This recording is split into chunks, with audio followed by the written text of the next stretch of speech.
Hi guys, welcome back to my YouTube channel. तो guys, आप में से जो भी मुझे फॉलो कर रहे हैं उनको पता होगा कि मैं यूपी पीसीएस टेस्ट सीरीज़ 1 को कंप्लीट कर रहा था, जिसमें हमने पार्ट 2 तक देख लिया था। पार्ट 2 तक हमने 100 क्वेश्चंस को लगा लिया था। ये हमारा पार्ट 3 रहेगा, जिसमें हम रिमेनिंग 50 क्वेश्चंस को डिस्कस कर लेंगे। तो चलो फटाफट स्टार्ट कर लेते हैं। क्वेश्चन नंबर 101 से, with the reference to UNESCO world heritage cities in India, which of the following statement is or correct? Statement 1. Recently, Gwalior and Orcha were included in this list. Statement 2. With this inclusion, the total number of UNESCO World Heritage Cities of India will be increased to 42. Current affairs based question है। तो आप में से पता होगा कि अगर जिन्होंने करंट अफेयर्स को फॉलो किया है उनको पता होगा कि स्टेटमेंट 1 बिल्कुल सही है। बट यहाँ पे स्टेटमेंट 2 में एक गलती है। स्टेटमेंट 2 में क्या गलती है कि 42 ना हो के अब टोटल 40 हो गए हैं, ठीक, ना कि 42। तो इसका आंसर हो जाएगा 101 का ए, 1 ओनली। क्वेश्चन नंबर 102 देख लेते हैं। What is the rank of India in a human development index 2020? तो इंडिया का रैंक कितना था? इंडिया का रैंक था 131, 121 ना हो गया, 131 था। तो इसका आंसर होगा ऑप्शन डी, 131 इंडिया का ह्यूमन डेवलपमेंट इंडेक्स में रैंक। क्वेश्चन नंबर 103 देख लेते हैं। Which of the following is are expenditure which is charge on consulate fund of India? कौन से जो एक्सपेंडिचर हैं वो कंसुलेट फंड ऑफ इंडिया पे चार्ज किए जाते हैं? तो environment and allowances of president and vice president. Statement 2, salaries allowances and pension of जजेस of supreme court and high court. तो स्टेटमेंट 1 देखोगे, स्टेटमेंट 1 बिल्कुल सही है। Environment and allowances of president vice president charge from consulate fund of India, ये बात सही है।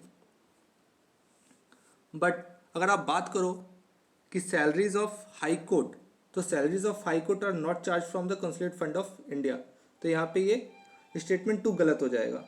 तो इसका आंसर आप देखोगे 103 का, 103 का आंसर होगा only 1, option A. Question number 104 देख लेते हैं। Queen Victoria assume the title of केसरे हिंद during the viceroyalty of Lord Northbrook, Lord Lytton, Lord Ripon and option D is Lord Dalhousie. तो अगर आप इसका आंसर देखो, केसरी हिंद किसके टाइम पे ये टाइटल दिया गया क्वीन विक्टोरिया को? तो लॉर्ड लिटन के टाइम पे केसरी हिंद की उपाधि दी गई थी। क्वेश्चन नंबर 105 की बात कर लेते हैं। पॉलिटी का क्वेश्चन है। एक्ट्स और साथ में ईयर दिए गए हैं। तो पिट्स इंडिया एक्ट 1773 जो कि गलत है। रेगुलेटिंग एक्ट था 1773 में, पिट्स इंडिया एक्ट 1784। तो यहाँ पे तो ये गलत हो गया, यही हो जाएगा इसका आंसर। तो गवर्नमेंट ऑफ इंडिया एक्ट 1935 बिल्कुल सही है। इंडियन काउंसिल एक्ट 1909 सही है। चार्टर एक्ट 1813, 1823, 1833 ऐसे बहुत सारे चार्टर आए थे। तो ठीक है, 1813 में भी चार्टर आया था, ये भी सही है। तो इसका आंसर हो जाएगा ए, 1773 रेगुलेटिंग एक्ट होगा, ना कि पिट्स इंडिया एक्ट होगा। Question number 106, which of the following separates the Meghalaya plateau from the main peninsular plateau? Mikir hills, Chota Nagpur plateau, Malda gap and Mizo hills. आप इसका आंसर देखो तो मालदा गैप होगा। ये बिल्कुल एनसीईआरटी से क्वेश्चन उठाया गया है। 11th क्लास की जो एनसीईआरटी है ज्योग्राफी की, वहीं से क्वेश्चन उठाया गया है। इसका आंसर होगा सी, 106 का। Question number 107, assertion and reason पे बेस है। तो आगे देख लेते हैं। Assertion, the national tiger conservation authority is a statutory body under the ministry of environment, forest and climate change. ठीक है, बिल्कुल सही है। It was considered under the provision of wild life protection act. Statutory recognition क्यों दिया गया? क्योंकि it is considered under the wild life protection act 1972। तो ये रीजन भी बिल्कुल सही है। तो यहाँ पे आंसर क्या हो जाएगा? A. Both A and R is true and R is a correct explanation of A. ठीक, क्वेश्चन नंबर 108 की तरफ बढ़ते हैं। Consider the following statement about alpha toxin. Statement 1 is it is a non-carcinogen substance. Statement 2, it is a family of toxin produced by the certain bacteria. And option 3 is it can contaminate crops in a field at harvest and during the storage. Statement 3 बहुत common statement है, तो आप इसको सही मान सकते हो। ऊपर अगर देखो स्टेटमेंट 1 को, alpha toxin is a carcinogen substance, मतलब कैंसर प्रोड्यूसिंग सब्सटेंस है, not a non carcinogenic substance. वही ऑप्शन सेकंड की बात करें तो it is a family of toxin produce by the certain bacteria. यहाँ पे बैक्टीरिया ना होकर यहाँ पे फंगस होगा। तो आप देखो तो यहाँ पे स्टेटमेंट 1 गलत हो जाएगा, स्टेटमेंट 2 भी गलत हो जाएगा, तो बच क्या गया स्टेटमेंट 3। तो इसका आंसर हो जाएगा ए, 108 का A, only 3। Deficiency of which element causes browning in the cauliflower. Cauliflower में ब्राउनिंग किस वजह से होता है, किसकी डेफिशिएंसी से होता है? ऑप्शन है जिंक, सोडियम, बोरॉन और magnesium.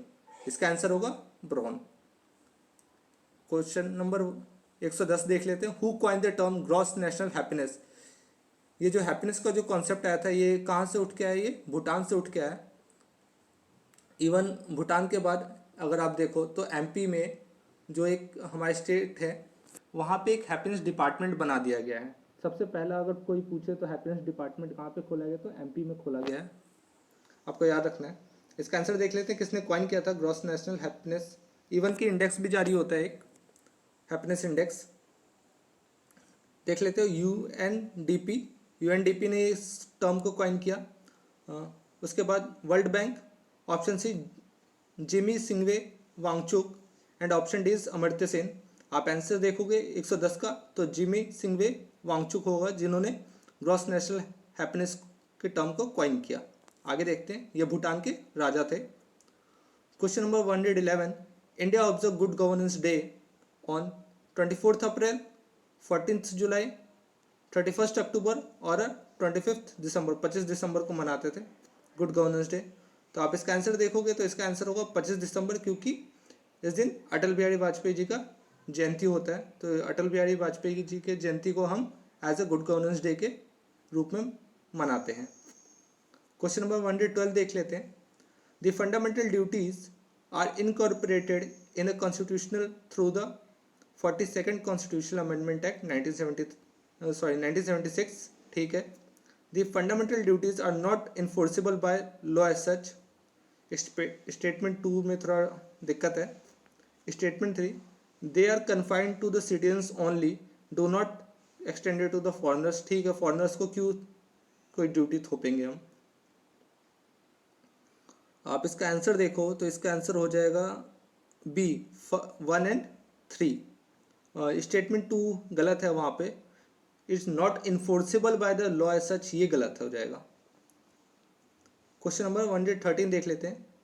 The great Greek invader Alexander left in 325 BC after campaigning for nearly 2 years in India.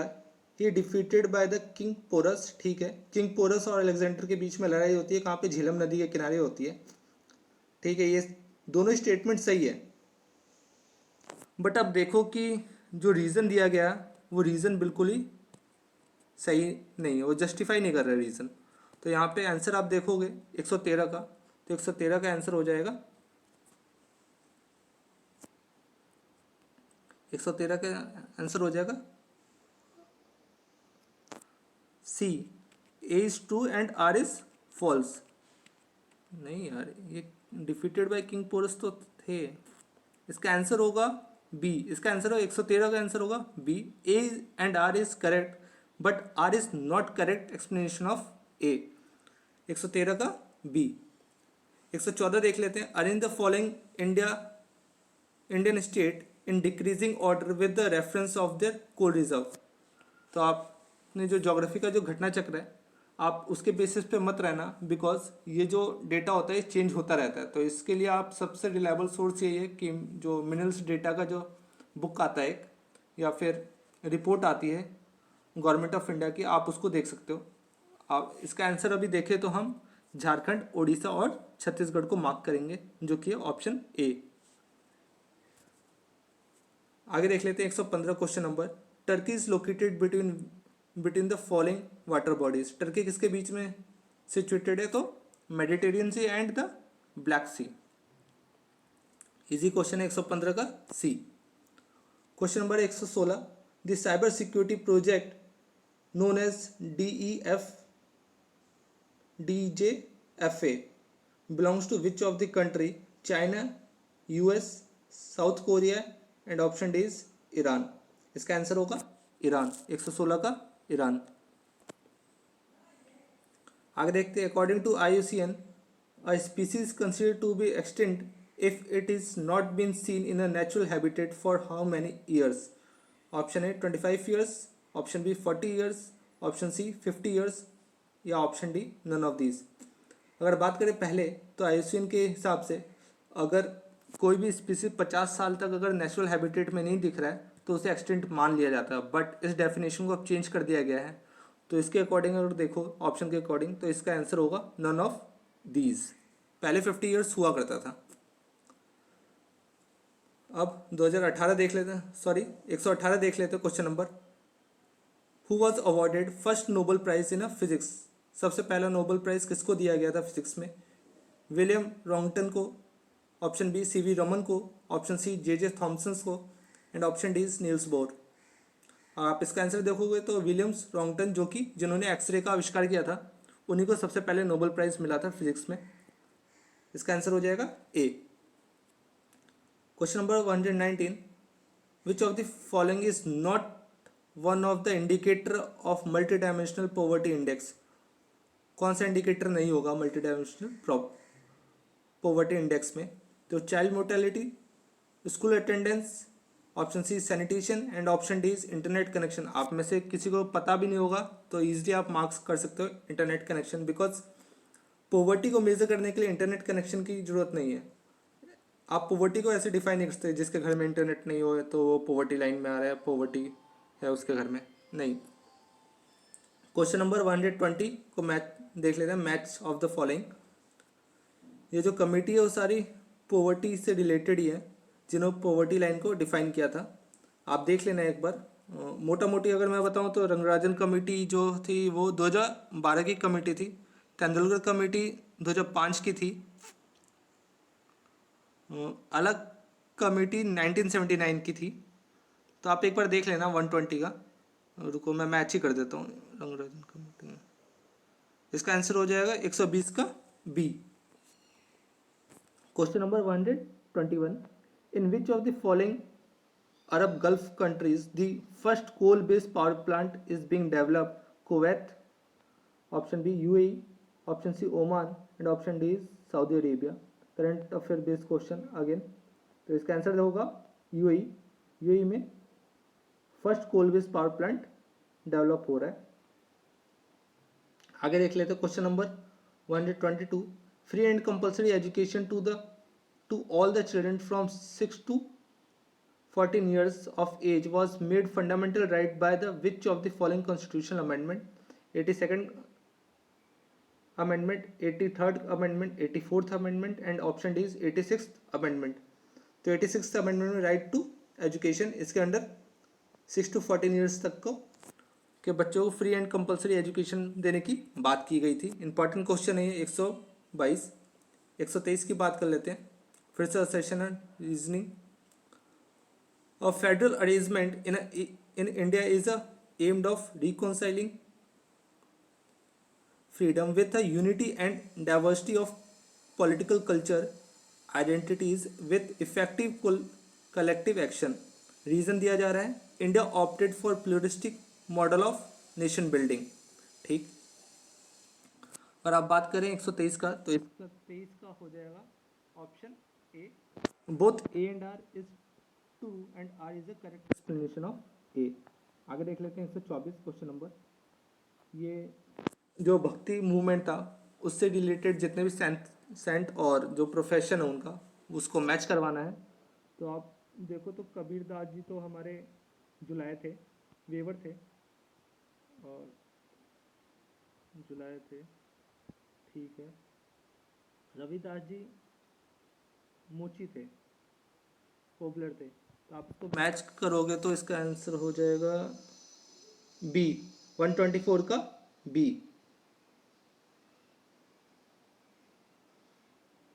ठीक, वो 124 का बी हो जाएगा।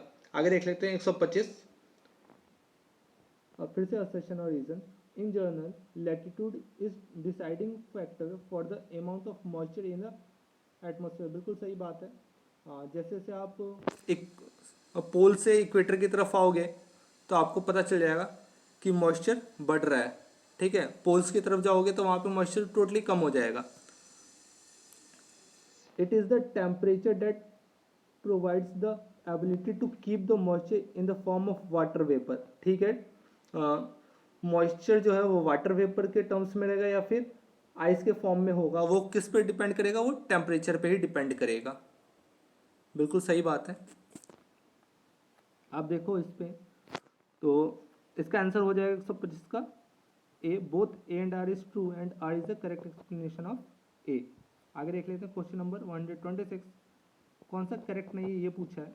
Great Indian bustard critically endangered, हमेशा न्यूज़ में रहा है। ग्रेट इंडियन बस्टर्ड कहाँ पे मिलता है? राजस्थान में। राजस्थान का आप देखो तो स्टेट बर्ड भी है। आगे great flamingos vulnerable, great flamingo vulnerable ना हो के लिस्ट कंसर्न होंगे यहाँ पे। नीलगिरी तैर इंडेंजर्ड है, बिल्कुल सही, न्यूज़ में रहते हैं। अमर फाल्कन ये भी लिस्ट कंसर्न है, न्यूज़ में रहते हैं, ये माइग्रेटरी बर्ड है। तो इसका आंसर हो जाएगा नॉट करेक्ट, तो ग्रेट फ्लेमिंगोज यहाँ पे वनरेबल ना हो के लिस्ट कंसर्न हो जाएंगे। Question number 127, which of the following is are characteristics of shadow zone in the ocean. Shadow zone in the ocean आपने शायद पढ़ा नहीं होगा, या फिर पढ़ा होगा तो आपको पता होगा। शैडो जोन, शैडो जोन दो हैं, एक अर्थक्वेक वाला है और एक ओशियन के अंदर भी शैडो जोन बनता है, उसके बारे में बात डिस्कस हो रही है। Option A oxygen deficient zone होते हैं। Option B oldest water of the ocean यहाँ पे मिलते हैं। साथ ही साथ stagnant water between rising current, and option D is all of these. तो इसका आंसर होगा all of these.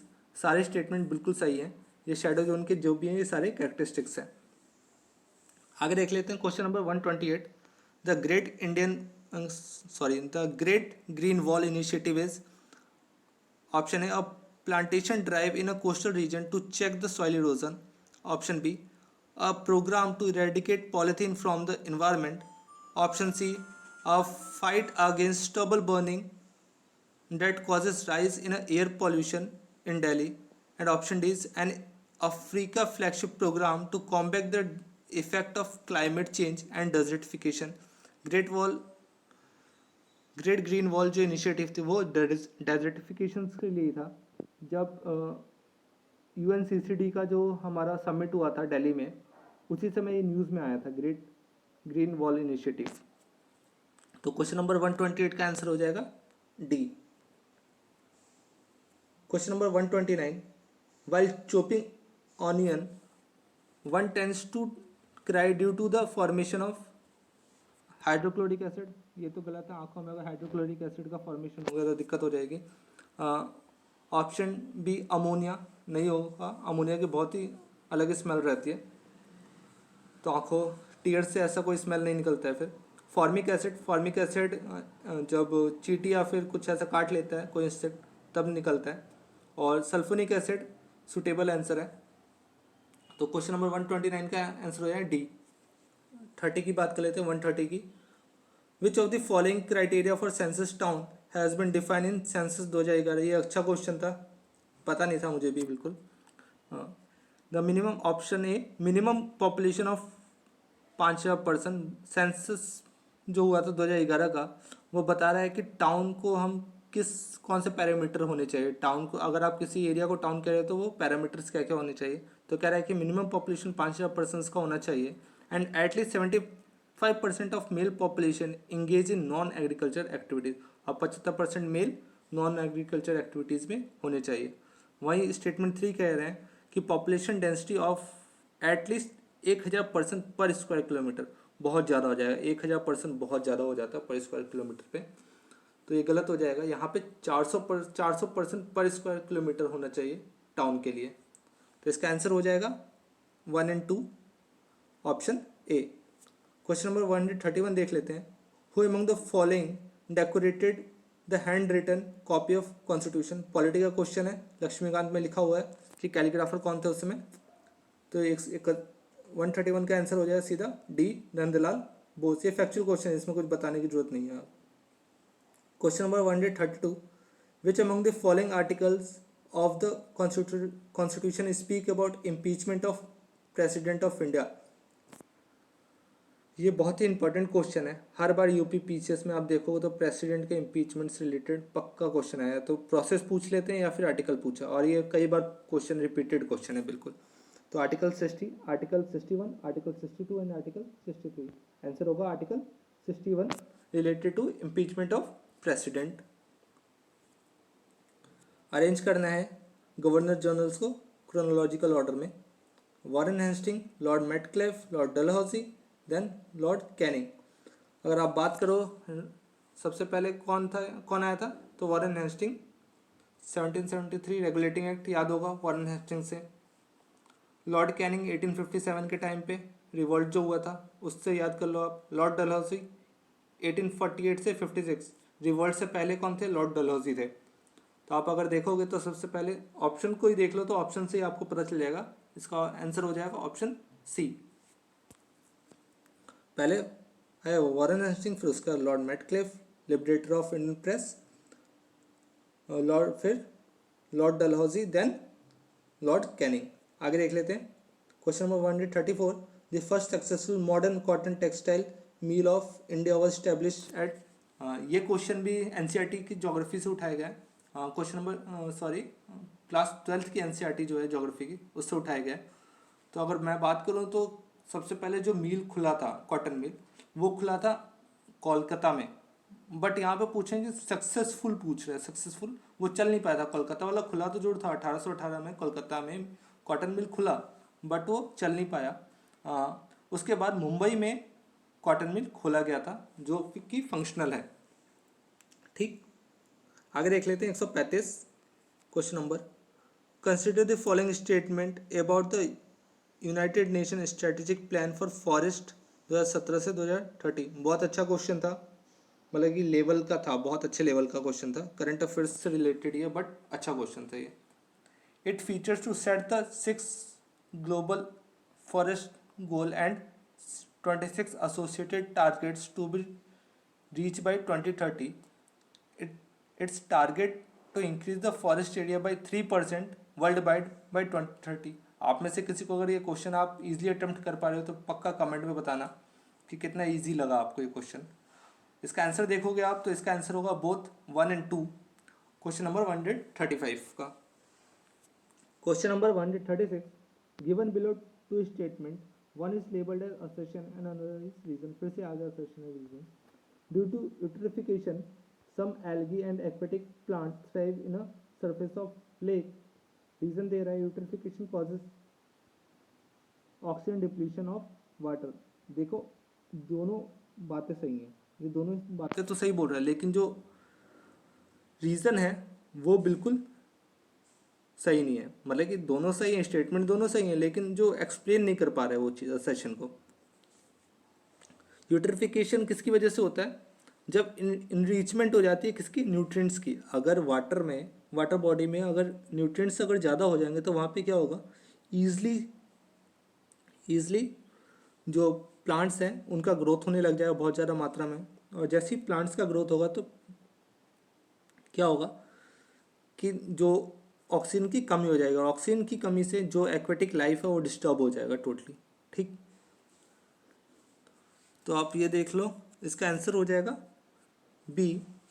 Explanation both A and R is true but R is not correct explanation of A. ठीक, question number 137 की बात कर लेते हैं। Who on the following person is called father of Indian DNA fingerprinting. कौन थे, doctor Lalji Singh, father of Indian DNA fingerprinting. One day exam में कई बार ये क्वेश्चन आया हुआ है। क्वेश्चन नंबर 138 की बात कर लेते हैं। Who was present registrar general and census commissioner of India। Question number, इसको स्किप करो क्योंकि माइट भी चेंज हो जाए। अभी ऐसे देखो तो विवेक जोशी थे जब तक ये क्वेश्चन पूछा गया है। क्वेश्चन नंबर 139 कौन सा करेक्ट नहीं है इसमें से। 5 ईयर प्लान, अभी भी देख रहे हो कि 5 ईयर प्लान से अभी भी क्वेश्चन पूछ रहे हैं, मतलब कि अभी भी रिलेवेंस है इसका। ये मत सोचना कि नीति आयोग आ गया तो 5 ईयर प्लान की कोई ज़रूरत नहीं है। इवन कि यूपीएससी में भी क्वेश्चन पूछा गया है। तो आप देख लो फर्स्ट 5 ईयर प्लान कौन सा करेक्ट नहीं है। तो यहीं पे महाबोलिस मॉडल ना होके यहाँ पे दामोदर मॉडल पे बेस था। पहला जो 5 ईयर प्लान था वो दामोदर मॉडल पे था, न कि महाबोलिस मॉडल पे। इसका आंसर हो जाएगा A, not correct. Question number 140, which one of the following countries will host the men's hockey world cup 2023। तो मेंस हॉकी वर्ल्ड कप कौन चेयर करेगा, होस्ट करेगा? तो इंडिया करेगी 2023 में। इसका आंसर हो जाएगा ए, इंडिया।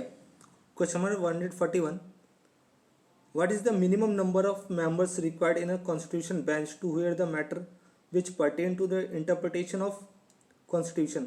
कॉन्स्टिट्यूशनल बेंच में मिनिमम कितने जजेस होने चाहिए? तो इसका आंसर होगा 5। कम से कम 5 जजेस का बेंच कॉन्स्टिट्यूशन बेंच के लिए होना ही चाहिए। मैक्सिमम की कोई लिमिट नहीं बताई गई है। मैक्सिमम अभी तक शायद 13 जजेस बैठे हैं केशवानंदा भारती केस में। क्वेश्चन नंबर 142, कौन सा करेक्ट नहीं है ये बताना है हमें। ये जो मोशंस हैं सारे ग्लूटेन क्लोजर मोशन, तो अनडिस्कस क्लॉजेस पुट टू वोट, बात सही है। जो भी अनडिस्क्लोज क्लोज रहता है, क्लॉजेस रहते हैं बिल के, वो भी साथ डिस्कस वाले के साथ वोट में डाल दिए जाते हैं, वोटिंग हो जाती है उस पर। Policy cut the amount of demand reduce by the specific amount. यहाँ पे स्पेसिफिक अमाउंट ना हो गया, यहाँ पे 1 रुपीज़ हो जाएगा। यहाँ पे 1 रुपीज़ की बात होती है पॉलिसी कट में, ठीक है, स्पेसिफिक अमाउंट की बात नहीं। आगे देख लेते हैं question number 143, he refuse to drink the given milk on the eve of the execution and said no I shall take my mother's milk only. He pen the lines सरफरोशी की तमन्ना अब हमारे दिल में है। सबको इसका आंसर पता होगा, राम प्रसाद बिस्मिल। 143 का Ram Prasad Bismil. Question number 144, with the reference of Congress session which of the following statement is correct. कौन सा स्टेटमेंट करेक्ट है? तो स्टेटमेंट 1 है, the Banaras session of Congress in 1905 was presided by Firoz Shah Mehta. And statement 2 is Calcutta Congress session of 1906 was presided by Dadabhai Naoroji. तो एक बार आप देखो इसको, आप देखोगे तो ये स्टेटमेंट जो 1 है वो बिल्कुल हमारा गलत है। यहाँ पे फिरोज शाह मेहता नहीं होंगे, ठीक, आप देख लेना एक बार, फिरोज शाह मेहता यहाँ पे नहीं होंगे। तो इसका आंसर आप देखोगे तो इसका आंसर हो जाएगा ओनली 2, ठीक। कांग्रेस सेशन का जो ये तीनों सेशन 1905 का, 1906 का और 1907 का, ये बहुत इंपॉर्टेंट सेशन थे। यहाँ पे सूरत स्प्लिट का स्टोरी है, तो आप वहाँ पे देख लेना। इसका आंसर अभी हो जाएगा सारे जो भी 1905 में किसने चीयर किया, 1906 में किसने चीयर किया, 1907 में किसने चीयर किया, तो आप उसको देख लेना एक बार। आगे देख लेते हैं question number 145, which among the following is not correct. Statement 1, a drought year occurs when less than 75% of normal rainfall is received. Option B, a chronic drought prone area is often receives low and highly unreliable rainfall. Option C, floods are becoming more frequent and furious due to the ecological degradation. And option D is none of these. कौन सा correct नहीं है? तो इसमें इसका answer हो जाएगा option D, none of this, कोई भी करेक्ट नहीं है। क्वेश्चन नंबर 146 की बात कर लेते हैं। Where does the river Alaknanda and Bhagirathi meet? Rudraprayag, Devprayag, Prayagraj और वाराणसी। इसका आंसर हो जाएगा देवप्रयाग। अगर आप में से कोई भी क्रिकेटर फैन है, क्रिकेट का फैन है, तो पता है एबीडी बहुत अच्छे क्रिकेटर बैट्समैन है। तो Alaknanda, Bhagirathi, Devprayag, ABD। Question number 147, ये भी करंट अफेयर से रिलेटेड क्वेश्चन है। Which of the following Ramsar site located in Uttar Pradesh? UP में कौन कौन सी रामसर साइट है? Sandhi bird sanctuary, Rudrasagar lake, Sarsai Nawar wetland, upper Ganga river, Nawabganj bird sanctuary. अगर आप रुद्रसागर को हटा दो, रुद्रसागर बिकॉज क्योंकि रुद्रसागर त्रिपुरा में है ना कि यूपी में है, तो वहाँ से सेकंड हटा दो, सेकंड हटा दोगे तो आपके पास बचा 1 3 4 5। हाँ, तो इसका आंसर हो जाएगा 147 का सी। अब क्वेश्चन नंबर 148 देख लेते हैं। विच ऑफ द फॉलोइंग, ये कुछ रिपोर्ट्स हैं और ये ऑर्गेनाइजेशन है। ये कौन सा रिपोर्ट कौन सी ऑर्गेनाइजेशन निकालती है? आपको सारे ऑर्गेनाइजेशन याद नहीं करने हैं, सारे रिपोर्ट्स याद नहीं करना, बट यस जो इम्पॉर्टेंट रिपोर्ट्स हैं उनको एक बार जरूर देखना कि कौन सा रिपोर्ट कौन निकालता है। इस क्वेश्चन से यही हम मतलब निकाल सकते हैं किस टाइप का क्वेश्चन आ सकता है। तो आप देखो तो एमिशन गैप रिपोर्ट यूएनईपी निकालती है, ये बात सही है।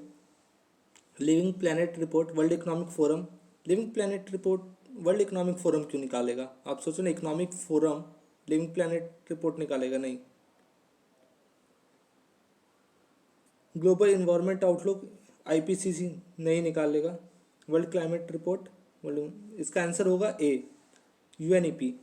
एमिशन गैप रिपोर्ट कौन निकालता है? यूएनईपी निकालती है, ठीक।